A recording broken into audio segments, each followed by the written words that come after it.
I am very curious what you did with this next team, which alphabetically is the Portland Trailblazers, and I think it's mine to read. So they replaced head coach Terry Stotts with Chauncey Billups. Messily, that press conference was rough, and the whole situation not great. We don't know how good of a coach Chauncey Billups is. Again, kind of like Carlisle in Dallas, it may just have been the case that Stotts' voice sort of had stopped carrying, as it often happens with coaches who've been there for a long time. Norman Powell is back. Everybody knew it had to happen because they traded for him. 90 million over 5 years, fully guaranteed. A little bit of sticker shock there.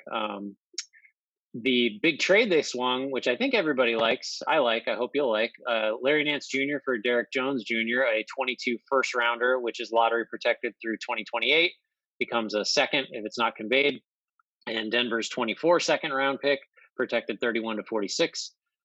Some low end signings include Cody Zeller, Ben McLemore, and Tony Snell. Pretty solid 1 year minimum there. How did no one want him for more than the minimum? When's the last time he missed a shot? Or free throw, literally. I mean, it's like been years on free throws.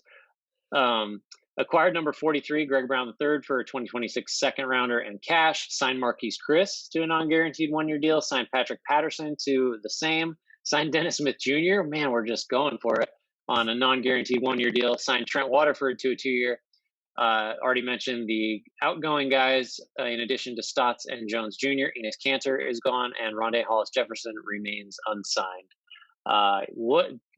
Kind of interesting. You got a signing, you got a trade, you got a new coach, got some minimums. What do you think about the Blazers? The Larry Nance Jr. trade was a home run for them. That, I think for next season, it's clear that they're not going to trade Dame. He would really have to agitate for a move. And they're inoculated against disaster. The fact that it's protected through 2028 is just, I said this on the last podcast we did again. The pick protection seemed to be stretching further and further out. But Larry Nance Jr. is just a fantastic fit for this roster. They might be able to play him at the 5 some a little bit. I thought they got fairly good mileage out of their minimums when you look at Tony Snell and Cody Zeller, if he stays healthy specifically.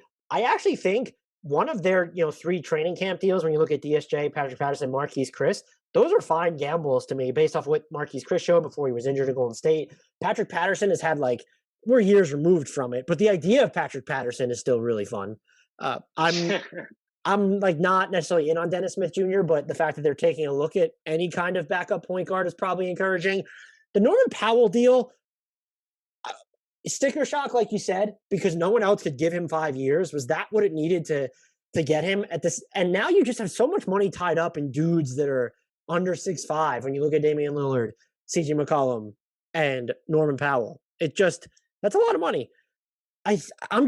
I don't hate it though, because it's like if he was going to get 4 years and the same average annual value, and that's what you needed to do to keep him there, I don't know that deal. I don't think it ages into a disaster.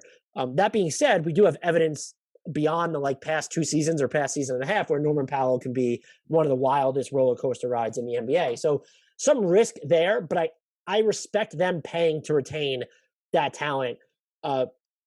Just because he gives their offense that element from the perimeter that they don't really have otherwise, where it's not just north-south juice, but it's actually the entire line of the north-south to get going downhill, where if it was Derek Jones Jr. in transition, you probably don't really have that.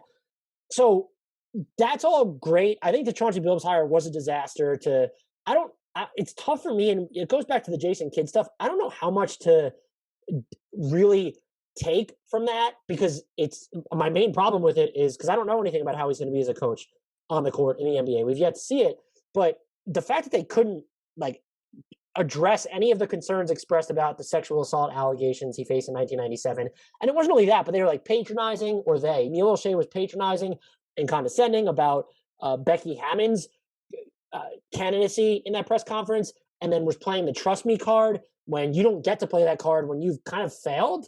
Your Teflon job security is not what you've earned. So I have to weight that to some extent. What I will not hold against them is you can look at this offseason and say they didn't do anything to ensure that Damian Lillard won't leave after next season. This comes back to the Warriors discussion. What were they supposed to do? It's if you're not going to get Ben Simmons from Philly, and I do think that he's worth CJ McCollum and stuff. He's not worth CJ Yeah. McCollum and the kitchen sink, though. Not after what we've seen. So I think the Larry Nance Jr. swung this to an above average grade for me. I ended up settling on a B. I was a lot lower on them prior to that move, but I think he is such a quintessential fit. They did it without mortgaging a ton of the future. I don't think they've done anything that's going to keep him Dame long term.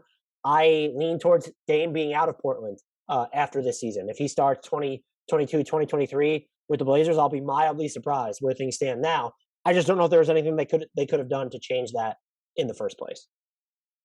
Yeah, I agree. I had it as a C plus. I think I kind of want to bump it up into the low B range, because I'm pretty sure I made that before the Larry Nance. Anyway, the Larry Nance trade is like it's fantastic for them. And the Powell signing is like, it's the high end of reasonable to me, but it's not off that spectrum. And like, I think too, if as the cap goes up, essentially your 15 million a year sort of becomes MLE level ish. If you start to think of it in those terms toward the end, it becomes a little more palatable, where he's sort of making a little more than the MLE in the last couple of years of that deal. Like, that's, I'm doing some gymnastics to get there, but like, it's okay. And he's played well for them, and they had a bunch of lineups last year that he was involved in that were very good. So I get it. And they were kind of pot stuck because they gave up Trent and a pick, I think, too, went to Toronto, if I have that right. So they didn't have a choice. And like, their minimums, like you said, Snell, where was the market for Tony Snell? Like, he's got to be a $5 million a year guy, I would Where's think. the market I for don't James know. Ennis? Yeah, Tony Snell just proved there isn't one, I guess, if he's only getting the minimum. I also, just house cleaning. Carmelo Anthony and Zach Collins and Harry Giles also gone in their subtractions. But yeah, C plus initially. I'm gonna go B minus. I think like you said, they did what they could, right? If the Simmons ask was just way too big, which it sounds like it was, this was sort of about as well as they could have done under the circumstances. Let's compromise and we'll both go B minus. How about that? I'll drop right. mine. Agreed.